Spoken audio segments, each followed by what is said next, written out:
politics. We do have the head of the Providence Teachers Union, and again, it is Valentine's Day. And did want to welcome her in, Mary Beth Calabro.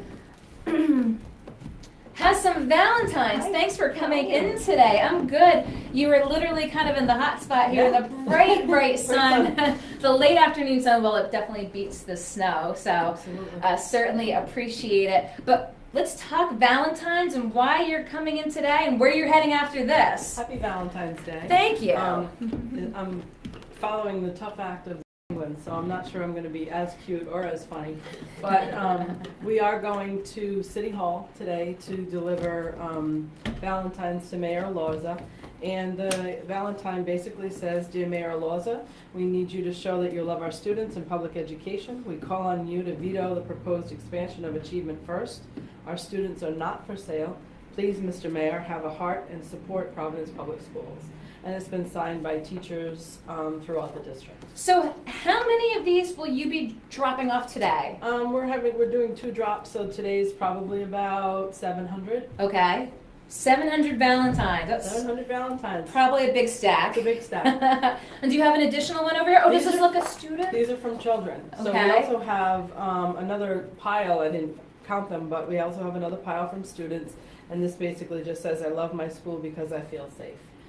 So he will be getting Valentines for both our children and our teachers. What have your most recent discussions been with the Lorza administration pertaining to the expansion of Achievement First? We did have it as one of the biggest political battles that is going on right now. Yes, and I appreciate that. In the city, well, you know, a lot of folks, you do have supporters and you do have opponents, and I do want to speak to both sides. But what have your most recent conversations been with the administration? The administration has not contacted us. Most of the conversations that I have are via tweet or text. And we have a private Facebook page of Providence teachers, so all of our communications regarding Achievement First go through those venues. I would really like to sit down with Mayor Lorza and ask him face to face to veto the expansion, because we all know, and it's been stated over and over again, that the money and the impact, the fiscal impact that we'll have on student programs and just schools in general will be devastating to this district. You know, as I mentioned, we're going to talk about both sides. So what do you have to say? I mean, there's folks who do want to send their children to Achievement First. There are folks that say they need to increase their capacity.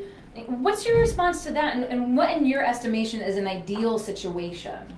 Well, an ideal situation would be not to have 2 parallel systems, and to actually put money and invest in the infrastructure and into programs and policies and materials for teachers so that they can do the best job that they can do. Currently, we have had level funding from the city, and we have had significant deficits come through. A lot of our teachers do grant writing. They do Donors Choose, which happens to be like a not-for-profit campaign, I guess, if you would Google it, to get supplies into their own classrooms. So I think that if the day ever came that we weren't asking for pencils and we weren't asking for computers and we weren't asking for this basic fundamental needs that every child in Providence deserves, and then we wanted to develop a partnership with another community agency, such as charter school, which we do in Highlander and others, would be something that we could talk about. But I don't think that should even be considered a part of the conversation.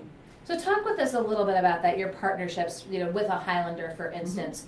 You know, as you mentioned, do you think that there's any real sort of on that 2-track system? How are you working to advance the traditional public schools within what we currently now have as a 2-pronged public education system in the city and across the state? We do, and within the city, we have public charter schools, and we also work very closely with Highlander. The impetus of charter schools was to have a way or a vehicle by which they could be incubators for the most modern, most new, most innovative ideas, technologies, and practices.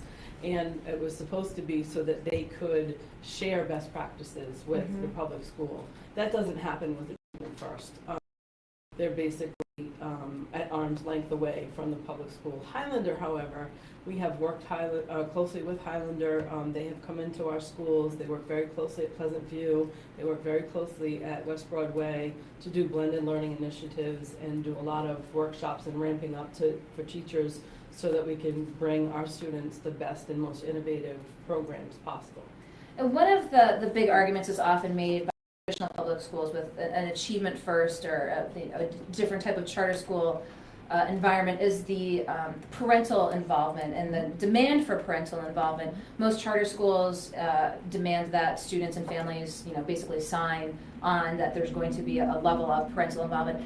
How does the traditional public school system work to try to either emulate or try to be able to, again, increase parental involvement? What are some of the things that you've been working on? So in Providence Public Schools, we go above and beyond to try to engage parents and families into schools because traditionally parents had stayed away from schools as, they were one entity and parents were another. But we do a lot of community building. We have a lot of family engagement activities, bingos, family dances, math nights, honors nights, things like that to bring parents into a safe and comfortable environment where they can see how wonderful their children are doing and all the great things and all the accomplishments of their children. And finally, let's talk again. Lots of students are on the waiting list for charter schools.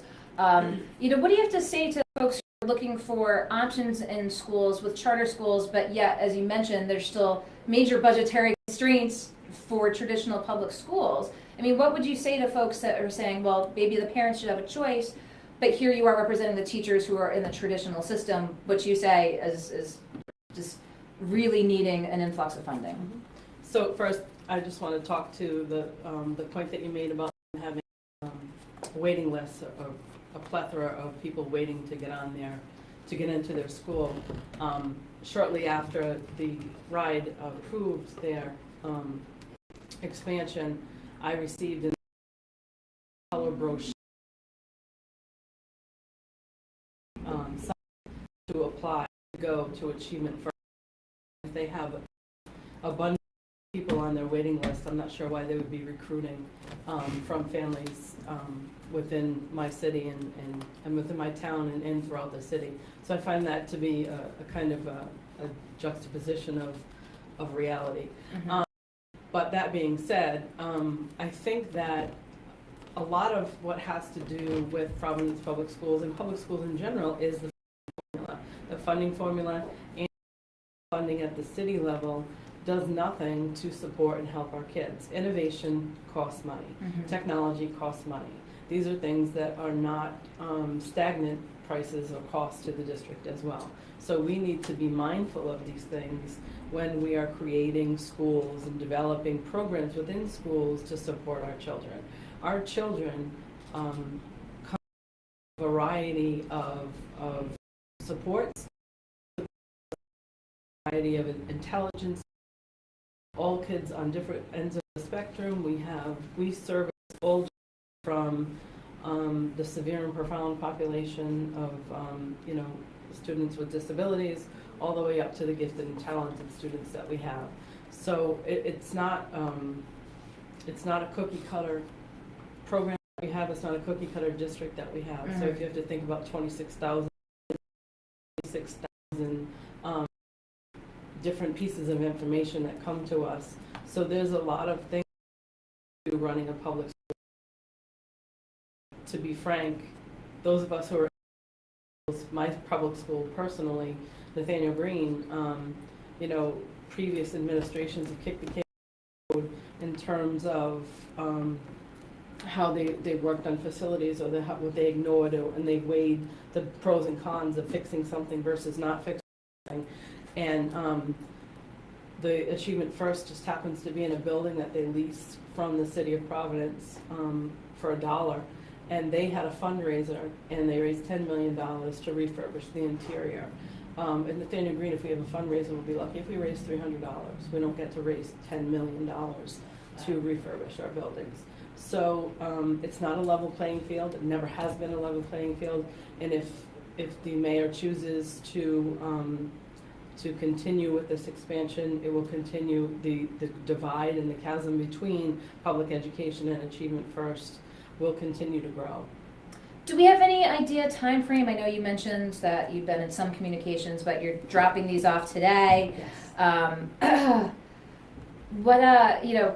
You'll give them. Do you expect to see the mayor today at City Hall? I don't expect to see the mayor. I didn't expect to see. Are you going to the blanket his office with them, or just drop them off? Before we canceled the rally, because for the safety and concern of our educators walking on these treacherous sidewalks in the city, we were going to actually each have one when we walked out to the city, and then just place them basically on this desk in a lovely, very neat pile. Okay, but that didn't work. That didn't work out for Mother Nature, thanks to Mother Nature and some of the sidewalk problems that we're having. But that being said, each and every one of our educators in Providence is still behind this initiative 110%, and they're imploring the mayor vis-a-vis the Valentines to veto Achievement First and put his money where his mouth is and support Providence Public Schools. Mm-hmm. Well, I don't want to stop you from dropping off. I appreciate your coming in. We were following what was going to be the walk over down to City Hall, but now they're just dropping off the Valentines again. Mary Beth Calabro with the Providence Teachers Union asking the mayor to